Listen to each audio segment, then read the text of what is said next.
Hi, I'm Simon Rushton and this is Chronicles Podcast. On this podcast, we spontaneously interview unsuspecting passengers with their permission, allowing them to share their intimate life stories and concerns. As our slogan states, real riders, real stories. Some riders prefer to be anonymous, while others ask me to tell their story later on. Either way, there are all genuine 5 to 10 minutes stories, so sit back and enjoy this episode.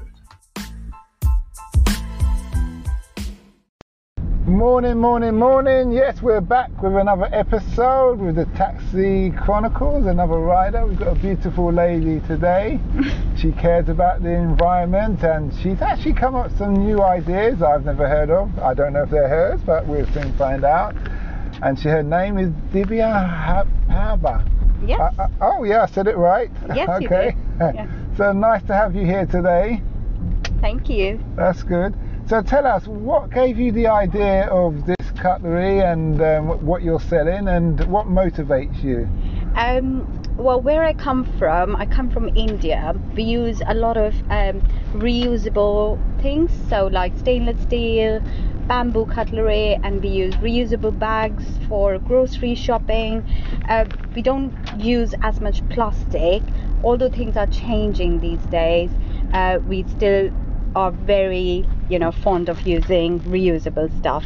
So when I moved here, I noticed that people do love to use plastic stuff, and I thought that it would be nice to introduce people to reusable, sustainable, eco-friendly stuff. And bamboo is once again an alternative to plastic and also disposable stuff. So I sell these bamboo cutleries, which comes in a pouch, and you can carry it along with you, keep it in your bag all the time, and you don't have to use disposable stuff. You can wash these, reuse these. The only thing is you can't really wash them in dishwasher because they expand with heat, but they are absolutely fine with warm water, hand wash, and they're quite easy to use and very smooth. How long has this concept been around, tried and tested wise? I started a year ago. I started trading a year ago, but this concept has been around for quite some time. Like I said, when I was growing up in India, I used to accompany my mum to farmers market, and we used to buy loose vegetables and fruits in a jute bag, and nothing was wrapped up in plastic. Everything was very much eco-friendly, and they used to keep it as sustainable as possible. So this concept has been around for like generations, and there have been people who were so against waste, and they still are there. And it's amazing amount of wastage that there is, whether it's food or just our general day-to-day products that we use. There is a culture of use and throw, which is really quite worrying, and I think we all need to change that mindset and understand that we only have one planet and we have to look after it. So that's what motivates you then? Yes, it Your is. love for the planet.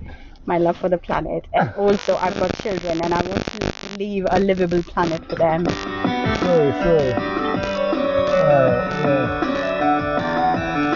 Sorry. Sorry, some people trying to call me back, but okay. So the planet, yeah, okay. So have you tried promoting this concept in other parts of the world where their refuge system may not be that developed? Because that's probably a place where it would really take off.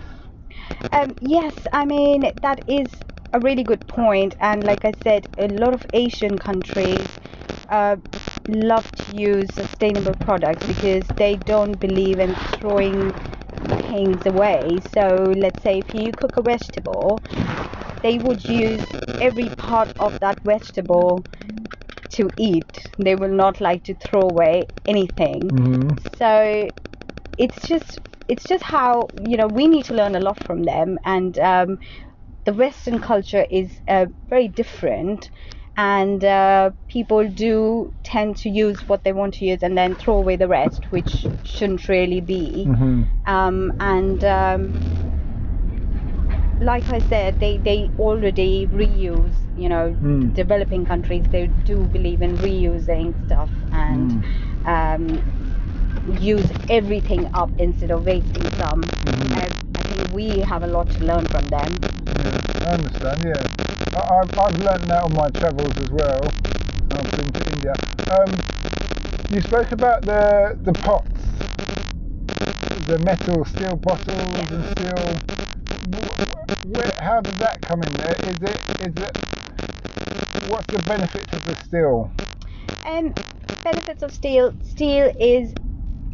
has been around for a very long time. It's very sustainable, very eco-friendly, and it can last you a lifetime if you look after it. When I go back to India and I visit my family, I still see the dinner plates that we ate out of as children. I still see those in my kitchen. Okay. And I was amazed. I was like, oh my god, like they still exist and they still use it. So it's not, that something that you use and break and then it's gone. But no, they just stay there forever. So if you buy one of the steel lunchbox, you know that it's going to stay with you for a good decade or two.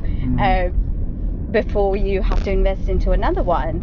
So that's the culture that we need to kind of get into, of keeping things for longer than just going on a fast fashion kind of journey where people just love to buy things.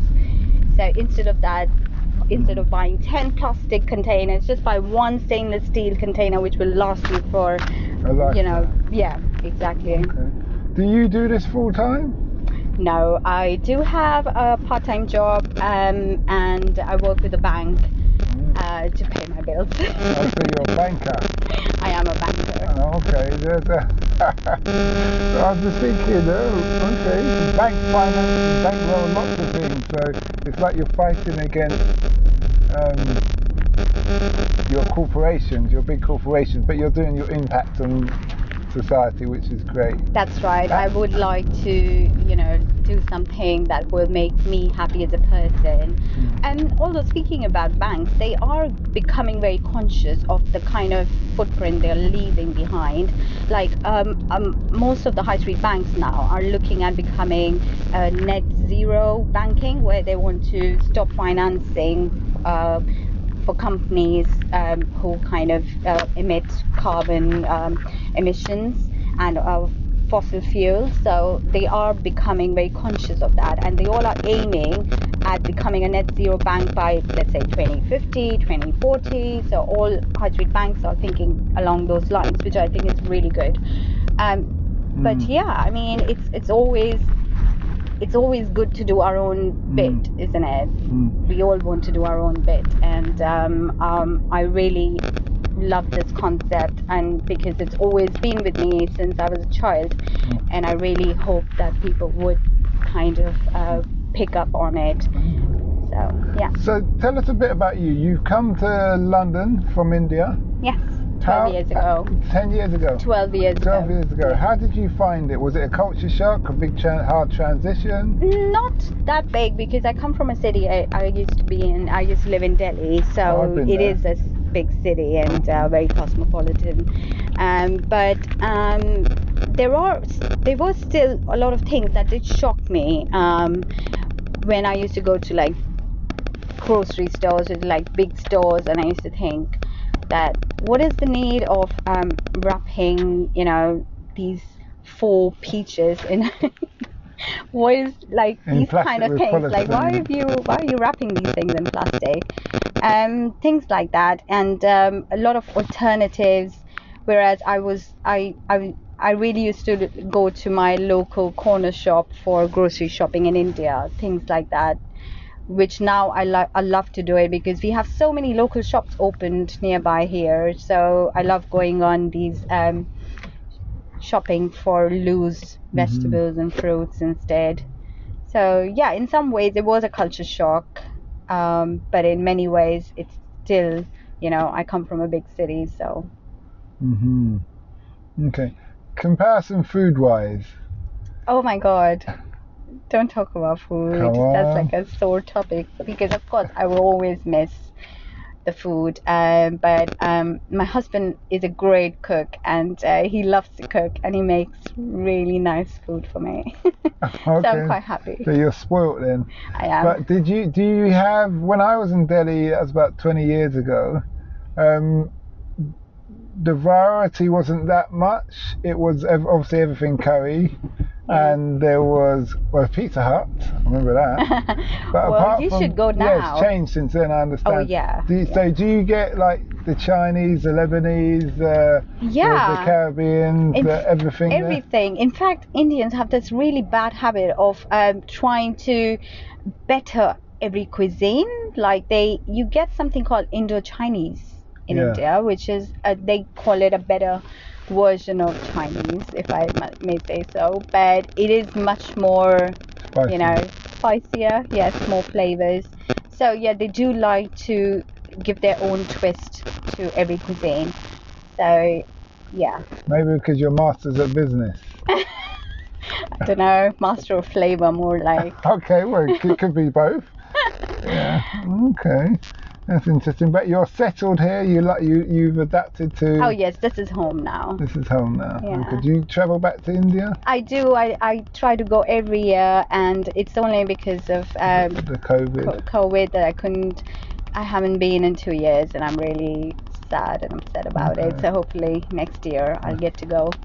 I take it you have an Instagram and website. If people want to find you, where can they find you? Yes, my website is www.iamecoist.co.uk, and also Instagram and Facebook by the same name, I am ecoist. Okay, that's good. Last but not least, the last question is, what impact do you want to have on this world? If I can make someone change even one small habit of theirs that will impact this planet, I would feel that yes, I'm successful. So it doesn't have to be a very big change, which actually is what we need at the moment with the way things are going, but I can understand that people find changing their daily habits really overwhelming. So if they can change even one small thing, like stop using disposable straws, plastic straws from tomorrow, or stop using plastic bags, things like that. Even something small, start from something small and then go on to bigger and bigger and bigger. You will find that it's so addictive. Once you actually go on your eco-friendly journey, you will find that it is so much fun, because then you will realize how much wastage that we've been doing so far. Something really small, like stop using plastic shampoos and switch to a bar of soap. There's so many alternatives these days. There are a lot of people who are selling zero waste, plastic-free options. So get on the journey, start now, because we really have to make a difference. It's high time. Okay. Well, thanks a lot for that. It's been interesting and very informative. Thank you so much. We hoped you liked that episode. Keeping in mind, we never know who we're going to interview. We post twice a day, 8 a.m. and 5 p.m. GMT. Have you ever considered the future economies to invest in? Why not listen to our sister podcast, Africa Investor Stories? Considering Africa has the fastest growing economies and population on Earth, and has done for many years, it holds 30% of the world's known natural resources. We publish twice a week, Tuesday with a guest investor, and Fridays talking about investment, politics and history, providing a clear understanding for any potential investor.